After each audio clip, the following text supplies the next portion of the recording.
That is fascinating. I've never heard a story quite like this. But then I've also known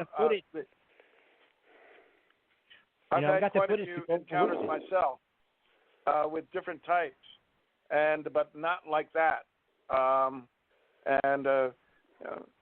We tend to give them names like the Greys and the Tans and things like this, the Reptilians, but that's not what they call themselves. Yeah. I mean, I know the cat woman. What do they call them? I've heard some. What do they call the cat people? It's gosh, I can't think of it right offhand.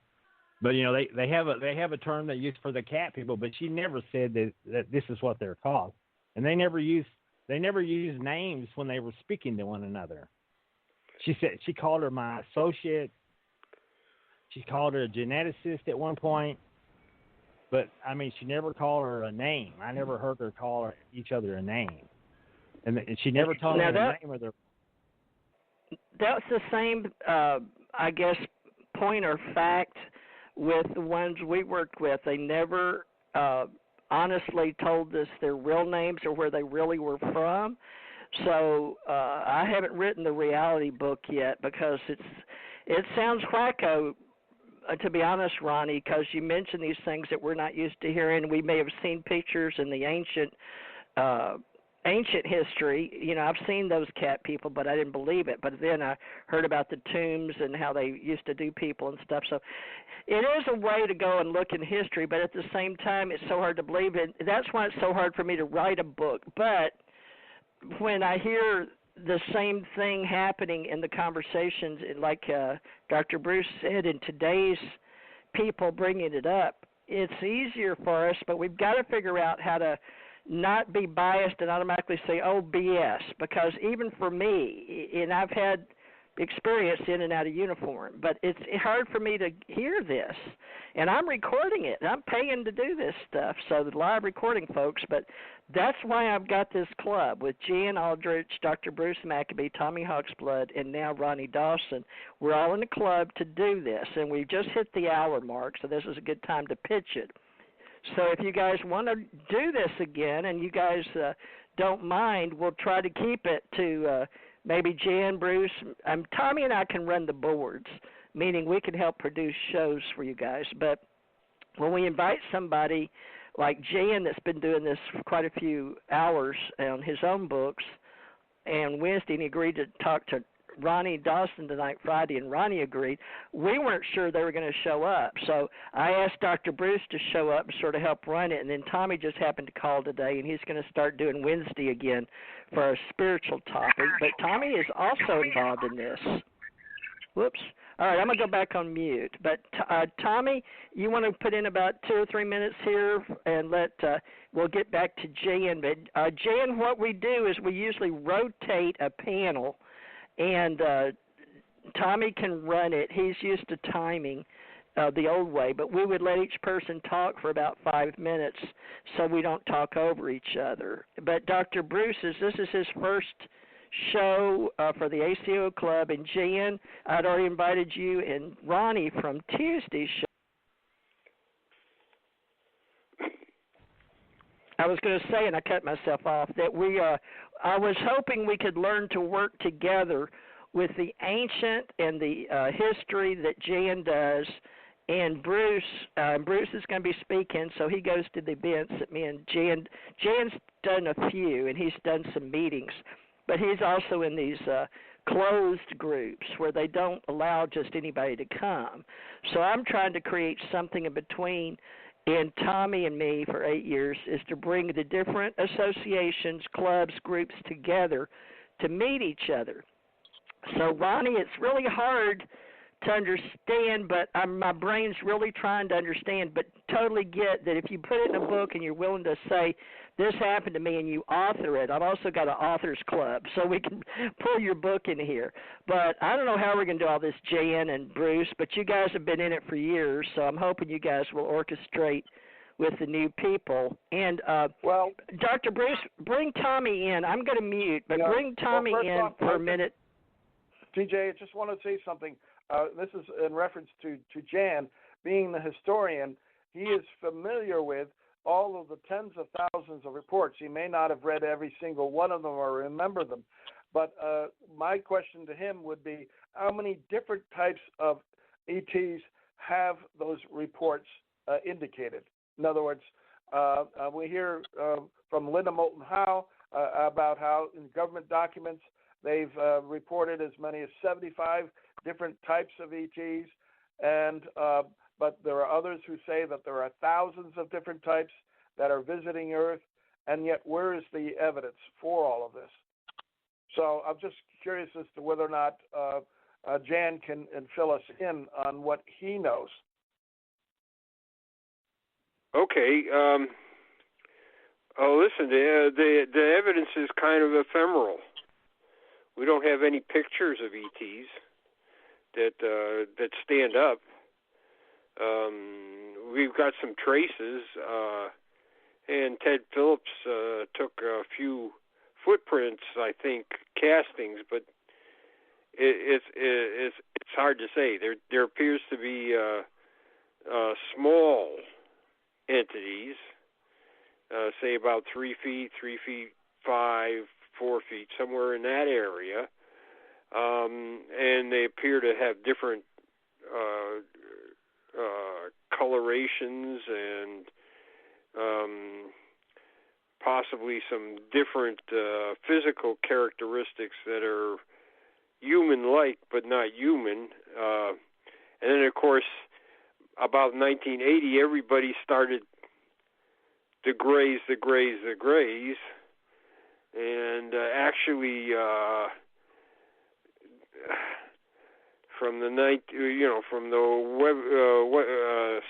Strebert stuff started pushing that backwards into the earlier histories, and then there's always giants and appears to be robots, and but they're hard to characterize, and it's really, in a lot of cases, it's hard to take them seriously because they seem like caricatures instead of regular entities that can walk around like Earth people or animals. I mean, they just seem to have a lot of unusual characteristics. They don't seem to people walking. It seems like they there's a flow, but these things seem to be jerky, and there's all kinds of things like that reported. It's hard. It's hard to characterize all of them. I know there was a lot in France, and Amy Michel had problems with what the difference between a lot of these supposed entities, and they just seem to be glimpsed for a very short time. So, and then they had the Venezuelan stuff at the contemporary with the French wave in '54. That these things were bellicose and belligerent, beating people up and things, and they seemed to be almost naked when they were doing this. And then there's others that are enclosed in some kind of almost spacesuit. So it's hard to tell. And then there seems to be rather unusual caricatures of robots that stuff you would see in early '50s science fiction movies. So and then giant entities, bigger ones, 10 feet tall. So I don't think there's any real good characterization of this. Yeah, everybody seems to have. I mean, there are a lot of different reports of different types of entities. Are you familiar with Riley Martin? Have you ever heard of that name? No, I don't believe I have. he wrote a book called The Coming of Tan, The Coming of Tan, and it's about this group of ETs that he met with and lived with off planet in their huge spaceship, which was the size of a moon of Saturn. And there were two types of ETs in there. And when I heard Ronnie talking about the leopard woman, I said, oh my, yes, he ran into this leopard woman on board that spaceship or base. And he drew pictures of them. And this is rather interesting because he was a very good artist, and he depicted the two basic types that he saw, and one of them was this reptilian type called the Tarxicians, and they fly angular ship and boomerang-shaped ships, which we have been seeing here on Earth. And I rarely hear anybody talking about his book, which came out in the mid-'90s, and yet it is incredibly filled with details of what he had actually experienced.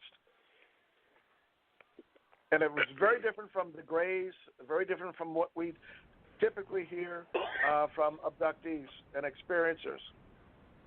Yeah, let me tell Ronnie, if you can come back on, you dropped off. I don't know if you did intentionally or hurt your feelings. So I sure wasn't trying to, because I hope you know me well enough to know I've had a lot of weird stuff happen to me too. So hopefully, Ronnie, you can call back in. I hope you just got knocked off or you're changing from your phone or your thing. But I sure hope I didn't have hurt your feelings. I sure wasn't trying to.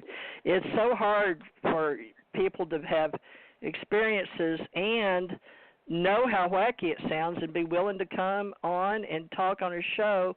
But like I said, Ronnie, you wrote a book, and it's, I guess it's rough. I don't even know if it was 10 years old or not.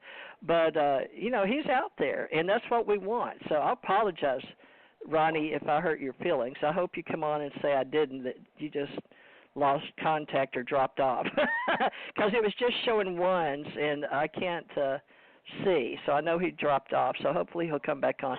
But Dr. Bruce, he's not here. So Tommy, you want to talk for a minute real quick with Jan and Bruce about how you can help some of these new people or not? Because I hope I didn't hurt Bruce's feelings, and I've lost him in our club.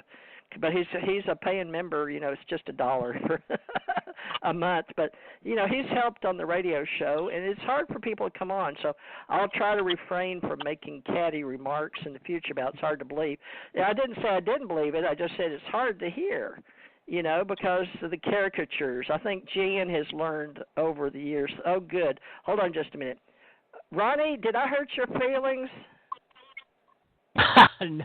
No, I got dumped, I guess, on the internet. Okay, well, I'm sorry. Okay, well, good, because I thought, oh, my God, how am I going to help all these different clubs and associations if I say some cat remark? Because I'm supposed to be the producer and the webmaster and the developer and, club host. And I was like, oh, my God, I did exactly what I don't want to do, and I can't do this if I'm hurting people's feelings, So I apologize. But Tommy will help you some more in the future, too, because these guys are collegiates and been doing this like forever.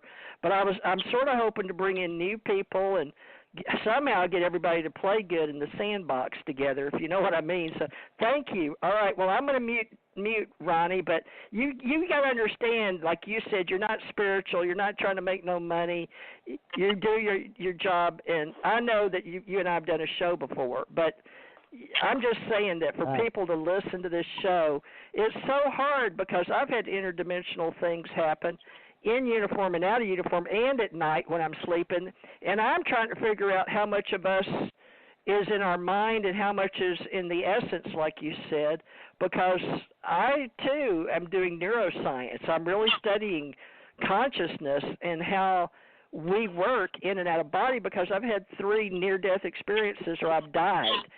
So there's a whole nother level of this, and I hope to bring it all full circle. It's going to take a lot more club hours than just tonight for everybody to meet each other, but at least we're getting started. So I apologize, Ronnie, but I'm gonna mute now. But all these are authors, folks. I have to admit, I'm a